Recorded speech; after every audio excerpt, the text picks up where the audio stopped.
Kaya sabi ni Presidente ngayon, ibalik natin yung operasyon ulit sa mga maliliit.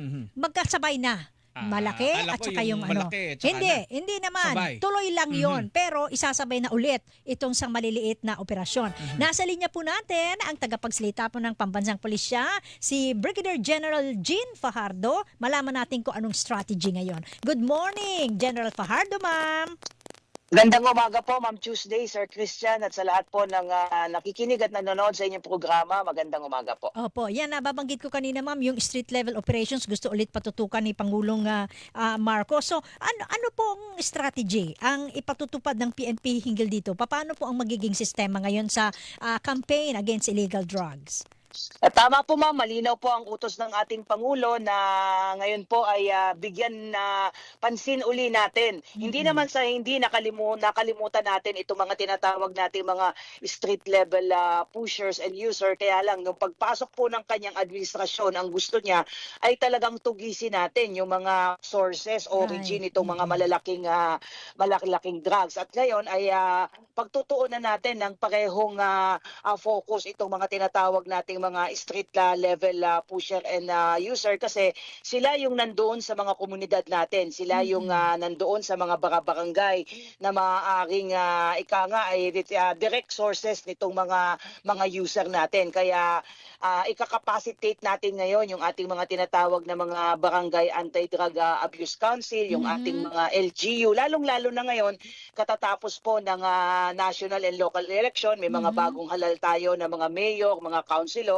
ay ika-capacitate natin sa kasila para maintindihan nila na itong laban natin sa droga ay hindi lamang dapat tinitignan sa law enforcement perspective. Kailangan pagtulungan ito ng lahat ng ahensya ng gobyerno, lalong-lalo na ng ating mga komunidad po. Paano po, ano pong paraan para makapacitate natin yung mga nasa barangay level natin, yung barangay officials natin, LGUs, sasagawa ba kayo ng orientation ulit o seminar workshop sa kanila o papaano po? Tama po, Ma'am, kasama po yan sa ating pagpaplano na tayo po ay dadalo doon sa mga pagpupulong ng mga Peace and Order Council mula sa probinsya hanggang sa mga municipal and cities para maipaintindi sa kanila, ipapakita natin, ito ang estado ng inyong mga komunidad. Marami tayong nahuhuli ng mga street level users and pushers dito. Ang ibig sabihin ay talagang nandito sa loob ng mga barangay ang mga involved sa pagbibenta ng mga illegal na droga, at i-orient natin sila kung paano ba yung proper detection ng mga drug users and pushers sa kanila, at lalong-lalo na yung mga posibleng mga possible na mga drug laboratory, kung paano ma-detect na yung isang lugar ay posibleng pinagtatambakan o pinagtataguan ng mga droga, at yung the worst nga yung doon nagluluto mismo. So ito yung mga paraan na sa tingin natin ay makakatulong at para mapaintindi doon sa ating mga LGU na kasama sila sa kagustuhan ng ating Pangulo na tapusin itong laban natin sa droga. At saka dapat naman talaga mayroon silang partisipasyon. Kasi mga barangay, maganda yan, ma'am, kasi sa mga barangay, imposibleng hindi kilala ng mga taga-barangay kung sino-sino yung mga pusher dyan sa kanilang mga lugar.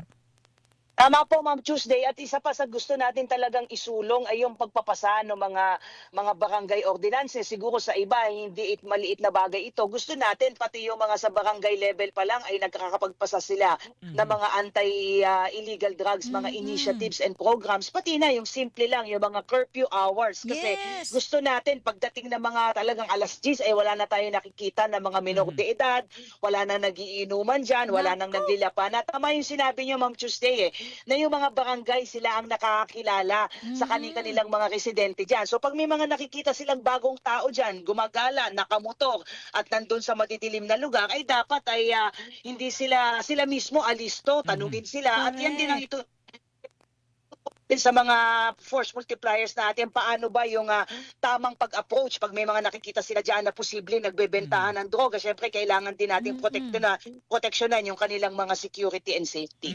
General, meron ba tayong datos sa mga nakalipas na taon, dahil sinasabi ng Pangulo, nag-focus sa mga big fish, meron ba tayong datos kung ilan yung na-recover natin na illegal na droga kumpara noong mga nakaraang taon? Kung titignan natin na Sir Christian yung datos natin mula nung magsimula ang ating Pangulo sa kanyang administrasyon at ikumpara natin yung first 3 years na yan doon sa previous administration ay umabot na sa 43.3 billion worth of illegal drugs po yung talagang nakumpiska natin at kung ikukumpara natin yan ngayon first 3 years ng nagdaang administrasyon ay nasa 14.3 billion na worth of illegal drugs. Talagang napakalaki ng diferensya dahil talagang nag-focus tayo doon sa mga high impact operation, hindi lang ang Philippine National Police, kasama na dyan ng PIDEA at NBI dahil yung gusto natin talagang tumbukin sino ba, saan ba dumadaan yung mga malalaking shipment ng drugs at yan ang kinonsentrate natin. Bagamat sabi ko nga, hindi naman sa hindi tayo pinabayaan natin yung street level pero marami rin tayong nahuli na street level but bilang pagtugon sa utos ng Pangulo ay bibigyan natin yan ng equal attention po. Yan. Nabanggit nyo, nasa 43.3 billion worth of illegal drugs kanyo yung nakumpiska natin in the last 3 years. Dito ba sa mga operasyon na ito, General Fajardo ma'am, mayroon ba tayong mga nahuli na mga o napakulong, napanagot na mga leader ng mga sindikato na yan? Meron po ma'am, marami po tayong nahuli na mga tinatawag po namin na mga high value individuals. Ika nga, yung talagang siya yung mga malalaki talagang nagdi-distribute. Kung matatandaan nyo, Ma'am Tuesday, Sir Christian, yung nahuli natin na 1.4 billion worth of illegal drugs dyan sa Alitagtag, Batangas, kung saan may nahuli tayo dyan na dalawang mga foreign nationals. At recently, yung mga high impact operation na nilunsad ng sanib puwersa ng PNP na PIDEA na may mga nakuha talaga tayo ng mga foreign nationals. So these are some of the sample na talagang nakita natin na talagang tinugis natin yung mga malalaking shipment ng drugs at hindi tayo titigil dyan. Kaya pinalakas natin yung ating international cooperation kasi pumapasok sa atin nagiging transshipment tayo. Ang recently nga ma'am, kung matatandaan nyo, may nakuha tayong mahigit 100 kilos dyan sa Region 3 na sa tingin natin ay talagang baka nanggaling yan doon sa patagal na nating binabantayan ng mga coastal areas natin. Correct. So tutuloy-tuloy yan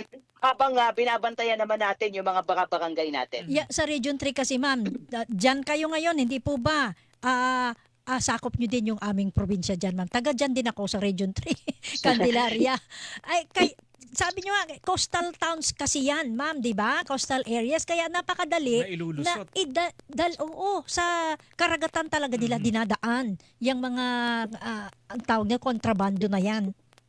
Tama po ma'am, kung titignan natin yung environment ng Region 3 kasi meron tayong coastal, meron tayong airport at meron tayong land. So may Correct. yung mga tinatawag natin mga entry points at napakalapit natin sa Metro Manila, yung point of distribution natin. Kaya yung joint patrol ng PNP Maritime Group, Philippine Navy, Philippine Coast Guard ay magtutuloy-tuloy yan para bantayan nga natin because kung matatandaan nyo, sir ma'am, may mga nahuli na tayo before dyan sa area ng Sambales Correct. na talagang ginamit yung coastal areas na yan ng Sambales para ipasok ito malalaking shipment ng shabu. So yan yung ika nga, ang gusto kasi ng ating Pangulo, Ma'am Tuesday, Sir Christian, ay maging holistic. Hindi lang band-aid solution yung gusto natin na shortcut lang na kapag may na-identify tayo ay isi-shortcut natin. Kaya nga ang daming namatay nung nakaraan. At ngayon, ayaw ng Pangulo yon. Gusto niya pag-aralang maigi, siguro yung approach pagdating sa mga Metro Manila, sa urban area, iba yung magiging approach doon naman sa mga rural. So yan po ay papag-aralan natin kasama po ang PIDEA, kasama po ang DDP na talagang magiging approach based ang gagawin natin depende so magiging assessment doon sa particular na lugar. Hindi naiiwasan, Ma'am Jean, na yung mga operasyon natin laban dyan sa illegal na droga, doon sa mga nakalipas na taon, mayroon tayong mga napabalita na mga pulis na sangkot mismo doon sa illegal na operasyon. Oo. May mga napanagot na ba na mga alagad ng batas sa mga ganitong operasyon at paano po maiiwasan ano ang ginagawa ng pambansang pulisya para maiwasan o matigil na yung pagkakasangkot ng mga pulis natin sa ganitong mga illegal na operasyon? Tama po ma'am, kasabay po nitong pagsugpo natin ng illegal na droga sa ating mga komunidad at pamayanan ay hindi natin pwedeng pabayaan. Tama po kayo, may mga pangyayari at kahit ngayon ay may mga nahuhuli tayo na mga involved sa illegal drugs sa mga sahanay po natin. Kaya even yung mga nagpa-positive, yung ating mga random testing ay tuloy-tuloy po dyan. In fact, meron na po tayo na mga 142 na mga organic PNP personnel na tanggal sa serbisyo dahil positive sila sa drugs at iba rin din iba pa po ito doon sa more or less nasa 95 na mga PNP personnel na dinismiss natin for involvement po sa iba-ibang klaseng illegal drugs related cases. Kasama na dyan yung nahuli mismo natin doon sa pag-bypass operation natin, yung mga involved sa mga hulid up operation. Tuloy po ito dahil nga kasama ito sa tinatawag nating holistic approach pagdating sa laban sa droga. So General, anong aasahan natin sa mga susunod na araw para masawata nga ito nga street level na kalakalan ng illegal na droga? Ano to? Police visibility ba? Mas maraming operasyon? Paano yung gagawin nating estratehiya?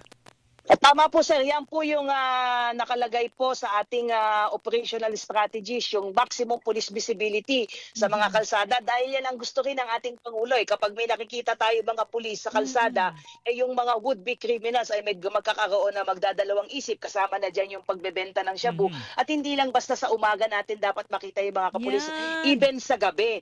Dapat pati doon sa kaloob-looban ng mga barangay ay dapat talaga ay nandun ang mga pulis. Kaya kailangan talaga natin yung tulong ng ating mga force multipliers, talagang i-orient natin sila ng mga crime detection, crime prevention na strategies. Pakakatuwang natin sila sa pagbabantay doon sa mga ronda nila, lalagyan na natin ang mga pulis. Kaya bilang pagtugon po dyan sa utos ng ating Pangulo, pati po yung mga force, pati maneuver forces po natin, yung mga provincial and regional mobile forces po natin, lalong-lalo na po doon sa lugar na tinatawag po natin na stable na po ang internal peace and security, ay ibababa na po natin sa stasyon para magdagdagan po yung bilang ng mga magpapatrol, lalong-lalo na po sa gabi. Natanong ko yun Tuesday dahil yung police visibility, hindi lang naman drugs yung madedeter niyan. Even yung ibang krimen. Kasi pag nakita mo, ay may police, medyo kampante ka maglakad, yung mga ganun at may alam mo yung tao, pag nakakita ng pulis, may matatagpuan sila may agad. May mahihinga ng tulong. Oo. Sana bumalik yung ganong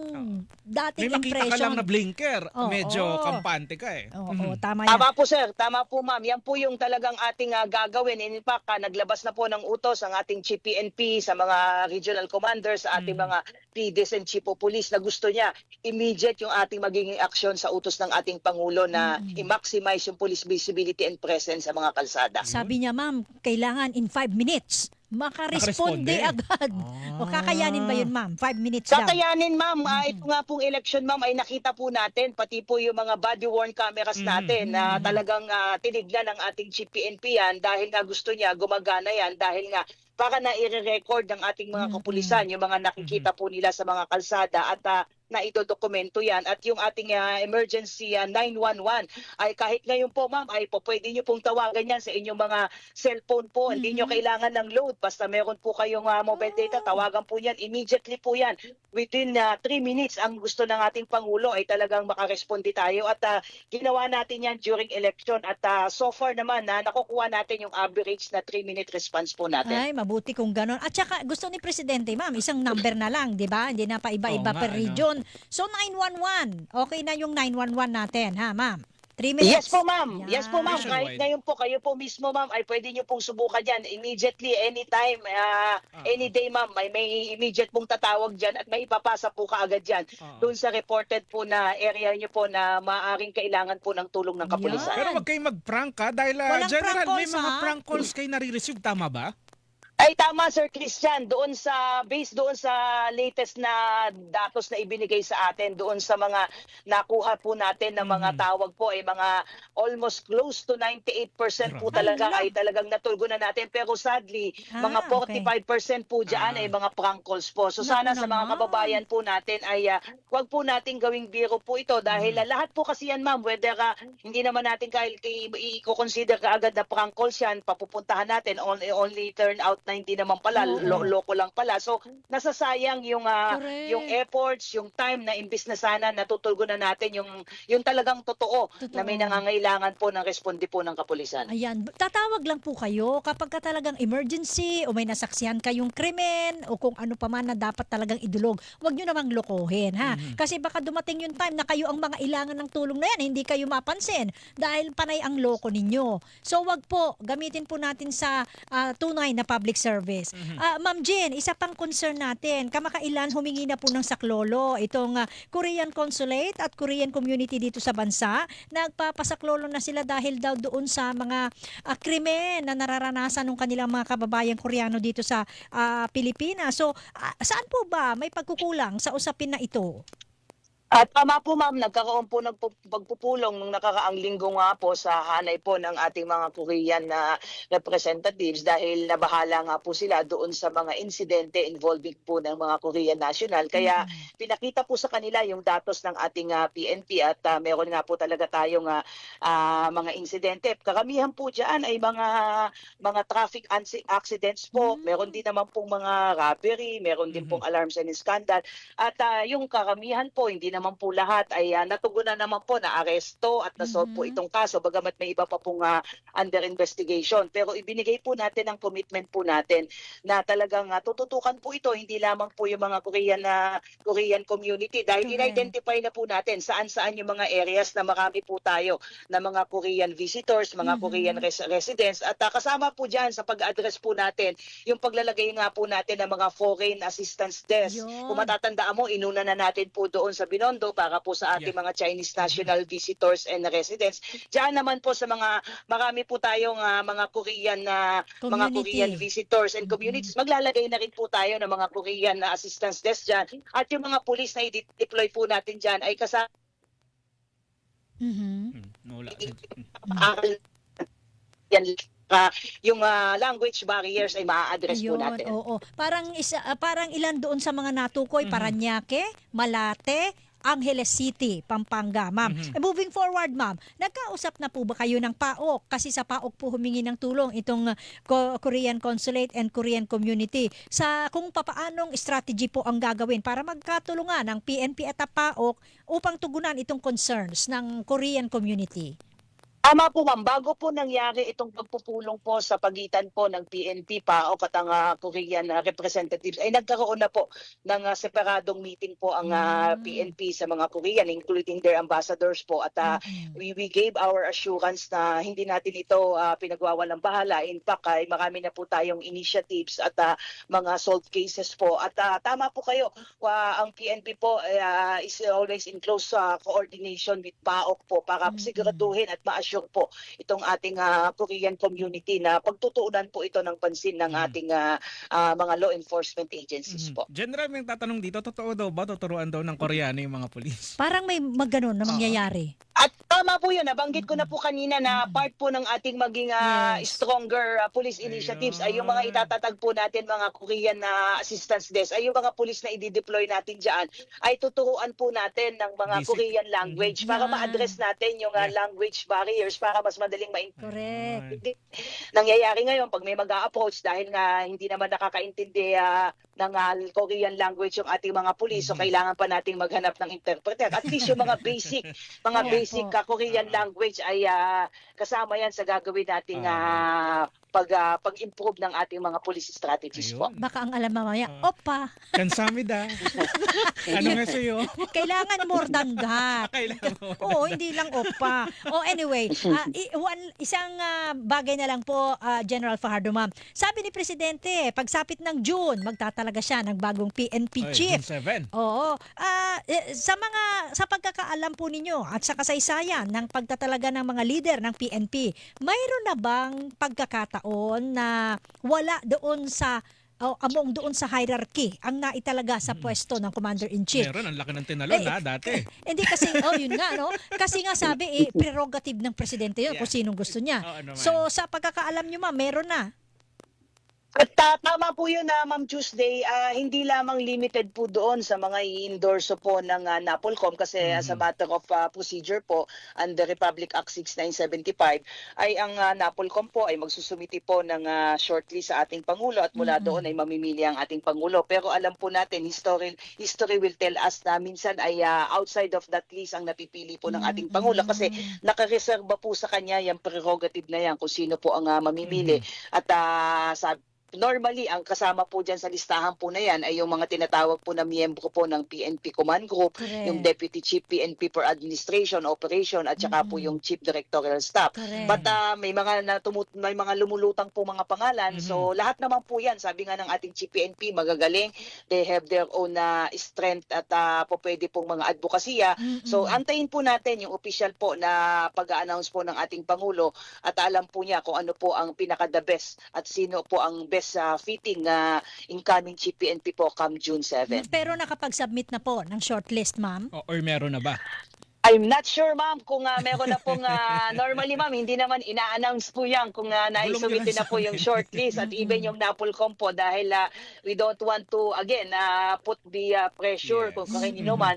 Ang importante po ay alam po ng Pangulo kung sino po at alam naman po niya yan kapag nagtanong po siya ay meron naman pong mga ikangay listahan at nakalagay po doon yung ikangay ano ba yung mga na-achieve nito sa kanyang serbisyo at more than the merit, more than the fitness, alam natin na may iba pang hinahanap na katangian ng ating Pangulo sa kanyang i-appoint na susunod po na Chief PNP. Si General Marbil po ba, nakapag-ikot na ba sa regions? Nagsimula na siya magpaalam? Alam mo ma'am, si General Marbil ay sa kanyang buong termino ay walang ginawa kundi mag-ikot po. Kaya talagang ito lang kahit weekend po ay talagang nag-iikot po yan at kasama na po siguro yan ma'am doon sa kanyang anticipated na pagre-retiro. May mga pinupuntahan po siyang rehiyon at we are very fortunate po. Yung isa po ang Region 3 sa napasyalan po niya itong nakaraang araw po at pinapakita po natin sa kanya yung ating mga initiative dito sa Region 3 at nagpunta po siya dyan at inaasahan po natin na habang papalapit po yung kanyang pagretiro ay patuloy pa rin po yung gagawin niyang pag-iikot. Ayun. So far, sa ngayon habang nag-uusap tayo ma'am, matapos yung, I think matagumpay naman yung naging election natin nitong nakalipas na May 12. Kumusta po ang moral ng ating mga pulis matapos nga itong eleksyon at sa harap nitong pagpapalit ng liderato ng PNP? Alam mo ma'am, ang moral ng kapulisan natin ngayon ay mataas. Please tayo. Napuputol si General. Balikan natin.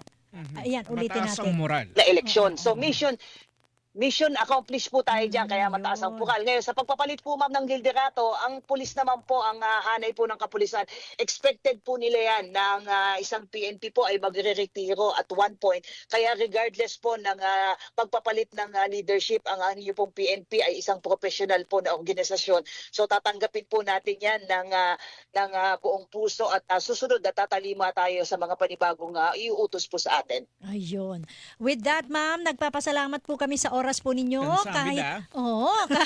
Kahit linggo, alam mo, accommodating itong si General Fajardo. Sa uulitin po, ma'am. Salamat po.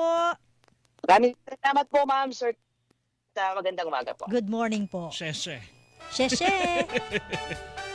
Huy, sheshe sa ano yun? Chinese. Hindi kasi dapat sa Binondo. Ay, babalik po kami. Hilingan, walang pinoprotektahan.